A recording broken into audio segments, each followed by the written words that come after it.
Europe 1. Votre invité ce matin, Sonia Mabrouk, est essayiste, philosophe. Bienvenue sur Europe 1 et bonjour Raphaël Antoven. Bonjour Sonia Mabrouk, bonjour à tous. On vient de l'entendre dans notre journal, Emmanuel Macron sera à Cergy tout à l'heure. Hier soir, il a remercié au QG de La République En Marche ses soutiens. Et depuis dimanche soir, Raphaël Antoven, il y a une petite musique savamment entretenue affirmant qu'il est le président le plus mal élu de la 5e. Une affirmation qui nourrit une sorte de procès en illégitimité. De quoi est-ce le révélateur selon vous ? Alors il y a deux choses. Il y a l'illégitimité qui, je crois, remonte à avant naturellement la victoire d'Emmanuel Macron. La musique de l'illégitimité, c'est Gérard Larcher qui a donné le là quand il a dit qu'un président qui refusait le débat avant le premier tour, en gros, ne serait pas légitime, ce qui était absurde. Ensuite, il y a eu la contestation, l'illégitimité permettait de contester une élection tout en acceptant son résultat. C'est tout le travail, si j'ose dire, de Jean-Luc Mélenchon. Le problème, c'est que la vérité n'a plus aucune importance à ses yeux. Jean-Luc Mélenchon lui-même a été élu député avec 64% d'abstention. C'est-à-dire que c'est 20% des inscrits qui ont voté pour lui. Techniquement. Et voilà cet homme, comme la totalité des 17 députés insoumis d'ailleurs, qui ont à peu près été élus dans les mêmes conditions. Comment ces gens-là peuvent-ils parler d'illégitimité ? Le mot lui-même d'illégitimité, encore une fois, est un artifice qui permet de ne pas accepter ce que l'on admet. C'est-à-dire, bien sûr, il a gagné l'élection, mais il n'est pas légitime. On ne sait pas ce que ça veut dire, mais au moins on a pu dire comme ça qu'on n'était pas tout à fait d'accord avec le réel. Les contre-vérités, Raphaël Antoven, doivent être combattues. Nous sommes tous d'accord. Oui. Toutefois, la critique, fût-elle virulente à l'égard du pouvoir, permet évidemment à la démocratie de respirer. Alors dire du président qu'il a été élu sans enthousiasme et par rejet de la candidate face à lui, en quoi est-ce séditieux, factieux, en quoi est-ce faire du Trump, comme vous l'avez dit ? Non, je ne dis pas que... ce qui est trumpiste, c'est de nier la réalité, c'est d'avoir, la tendance ou le désir de nier la réalité de cette élection sans y parvenir complètement. C'est le procès en illégitimité. Il n'a pas vraiment été élu, en gros. Alors, ils ne sont pas complètement trumpistes, au sens où ils ne contestent pas l'élection, mais on sent ce désir-là. C'est ça. Que par ailleurs on constate qu'Emmanuel Macron a reçu mandat de tas de gens qui ont voté pour lui sans adhérer à son programme, que ce mandat l'oblige, comme il dit lui-même, c'est une évidence. C'est même pas une critique d'ailleurs. Ce sont les conditions. C'est un fait. Ce sont les conditions d'élection bien souvent, comme un référendum. Les Français répondent rarement à la question posée dans le référendum.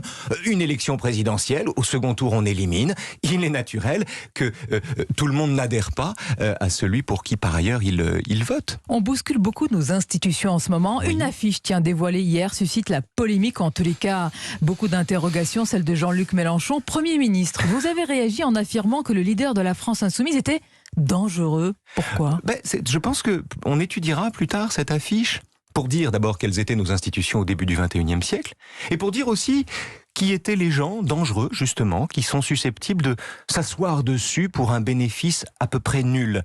Cette affiche est terrible en réalité. Elle n'est pas seulement pathétique. C'est pas seulement l'affiche pathétique d'un homme qui sait qu'il ne sera pas Premier ministre, mais qui fait semblant de vouloir l'être.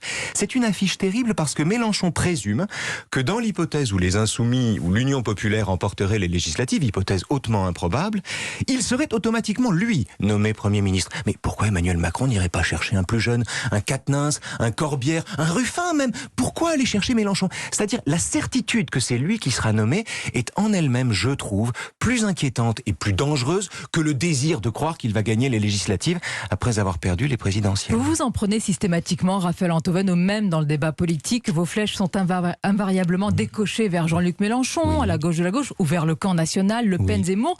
Est-ce que vous leur contestez le caractère républicain? Ça dépend des déclarations.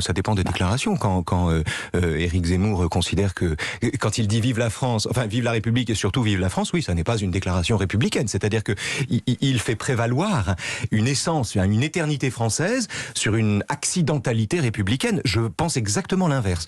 Donc j'ai tendance à est-ce que c'est parce que vous pensez le contraire qu'il serait, lui, anti-républicain? Non, c'est pas parce que je pense le contraire qu'il serait anti-républicain, c'est parce qu'il fait de la République un fait secondaire et un fait accidentel, qu'à mon sens, il n'est pas républicain, comme Jean-Luc Mélenchon ou Marine Le Pen, quand ils envisagent l'un et l'autre de faire prévaloir la parole du peuple sur le fait de la Constitution. Ceci n'est pas républicain. Cela ne me semble pas Pour républicain. Certains, au contraire, c'est l'essence même de la Ve République et même de ce qu'a voulu le général de Gaulle. Oui, alors c'est une allégation imprudente, dans la mesure où le général de Gaulle lui-même, avec son référendum, avait posé une question aux Français qui n'était pas la question qu'il posait vraiment. D'ailleurs, sa démission était sans rapport avec la décentralisation au Sénat. Or, c'était pourtant la question qu'il posait. Ce précédent a fait jurisprudence. Tous les référendums, en 2005, c'était un Raffarindum. Tous les référendums, en 92, c'était un Mitterrandum.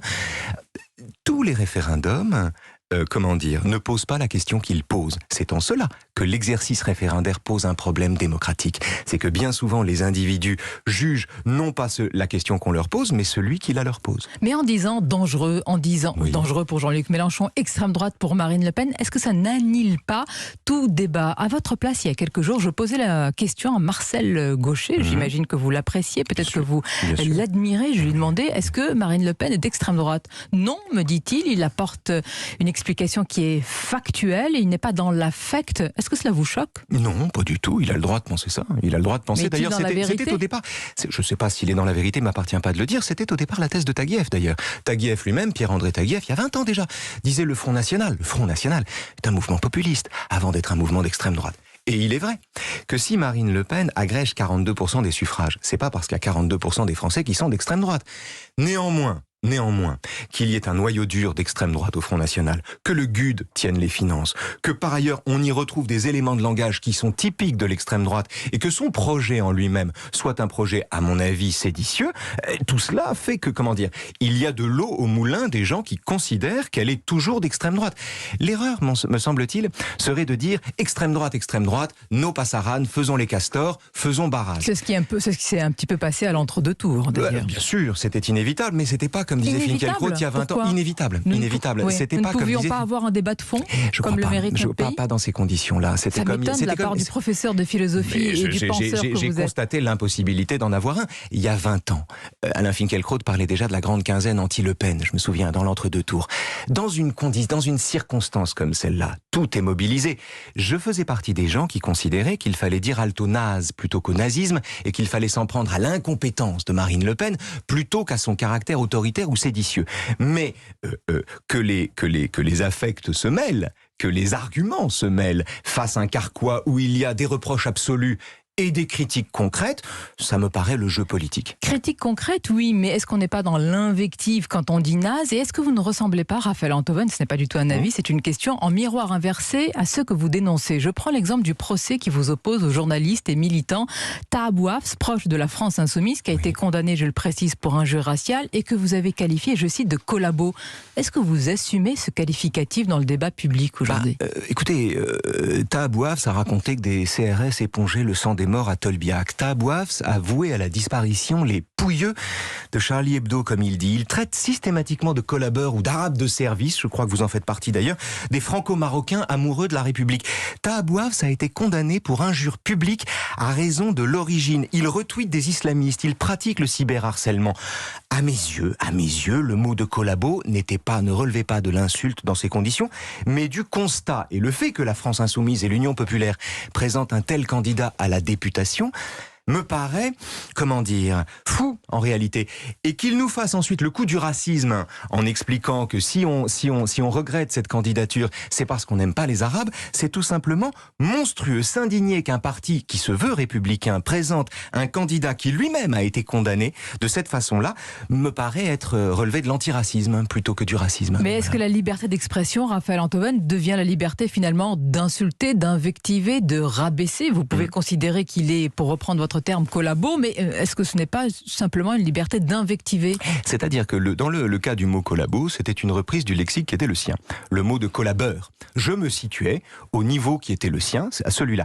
À cette nuance près que je n'ajoutais pas la dimension raciste du beurre, si vous voulez, dans mon collabo. Et en la circonstance, comparant l'islamisme et le nazisme, je ne faisais que filer une analogie qui me paraissait, en l'occurrence, pertinente.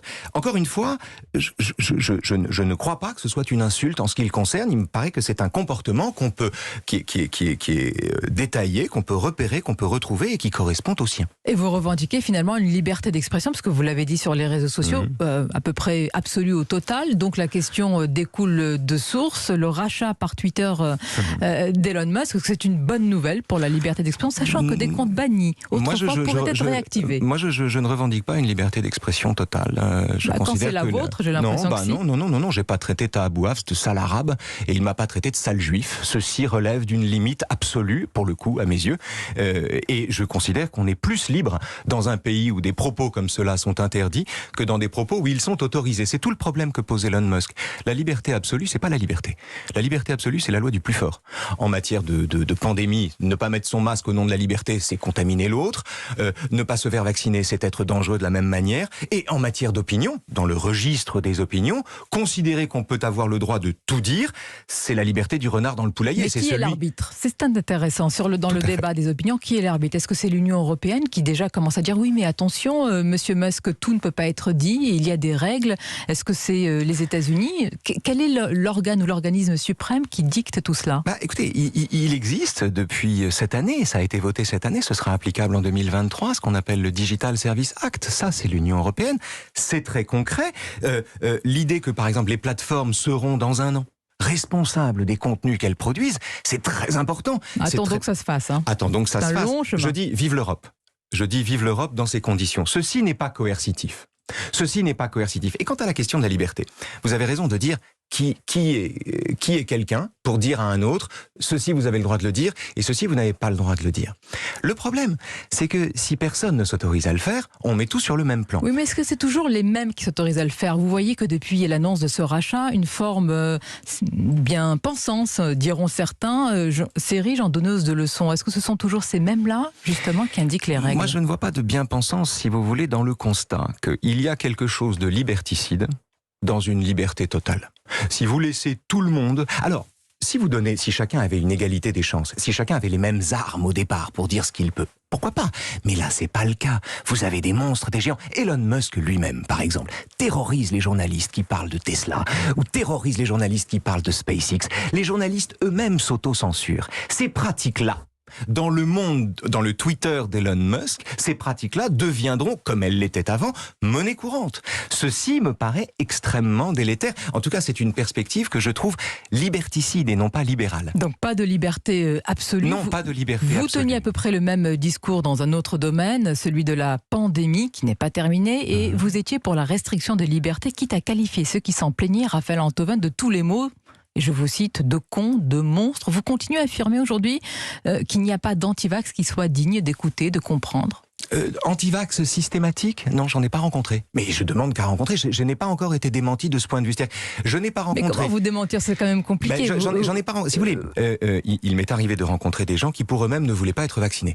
Parce qu'ils avaient peur de l'aiguille, parce qu'ils avaient des doutes. Mais ces gens-là, et j'en connais qui sont morts de ça, et on en connaît tous. Mais ces gens-là n'étaient pas prosélytes. J'appelle antivax celui qui est convaincu que le vaccin est dangereux pour lui-même et qui veut en priver les autres, à commencer par ses enfants, ses conjoints. Ceci me paraît monstrueux et stupide. Et je n'ai aucun contre-exemple à cela. Mais j'essaie de comprendre qu'en traitant les gens ainsi, est-ce que vous n'empêchez pas tout débat, toute discussion, car de fait, vous considérez l'autre comme irrationnel, complotiste, fou, monstrueux, etc. Non, pas du tout. C'est que la discussion n'est possible que si nous avons un terrain commun, un lexique commun. Quand il est, si vous voulez, quand il ne sert à rien de dire à des gens que 9/10 des gens qui sont en réa, à l'époque c'était le cas, n'étaient pas vaccinés, quand ceci même n'est pas relevé comme un argument par la personne avec qui vous discutez, la discussion est tout simplement impossible. Ça n'est pas récuser les uns les autres, c'est juste dire, bon, chacun chez soi dans ses conditions. Si nous n'avons pas ce terrain commun élémentaire, qui consiste à dire que 1 plus 1 font 2 et non pas 4, si nous n'avons pas ce terrain-là élémentaire, c'est pas être propriétaire de la raison que de le dire, c'est juste de dire qu'il n'y a pas de discussion possible, c'est tout. Ce matin dans Le Figaro, passionnante interview de Pierre Manant, d'ici je l'ai pas lu à regret, mais je vais vous en parler. Il affirme, et pardonnez-moi, je cite quelques propos, que la classe dirigeante, élitiste, on peut dire, et que le peuple, entre guillemets, populiste, doivent sortir de leur mépris réciproque. En gros, un petit peu des noms d'oiseaux que vous venez de citer. Est-ce qu'il ne faut pas faire un effort réciproque, enfin? Oui, bien sûr, mais cet effort, il faut le faire en permanence. C'est-à-dire que le danger, c'est la constitution d'un nous vertueux contre un eux délétère. Le danger, c'est la bipolarisation du paysage mental d'un pays. En revanche, il me paraît que le manichéisme, en politique, en représentation politique, lui, est salutaire. C'est tout le paradoxe. Autant les individus ne doivent pas se constituer en bloc homogène. Il y a nous qui pensons comme nous, eux qui pensent comme eux, et en réalité, les deux ne peuvent pas se parler. Avec, vous avez dit, le défaut des insultes, etc. Tout ce qui compromet la discussion. Mais en revanche, En politique, c'est très important d'avoir deux incarnations qui soient véritablement antagonistes. C'est la raison pour laquelle, moi, cette séquence électorale me paraît moins chaotique que celle d'un ordre en gestation. Et pourtant, il y a une vraie fatigue démocratique dans un pays qui est censé aimer, chérir la politique. En France, est-ce qu'on n'est pas en train de se dépolitiser à vue d'œil ? Je crois pas du tout. Prenez par exemple le RIC. Prenez par exemple ou le droit de révocation.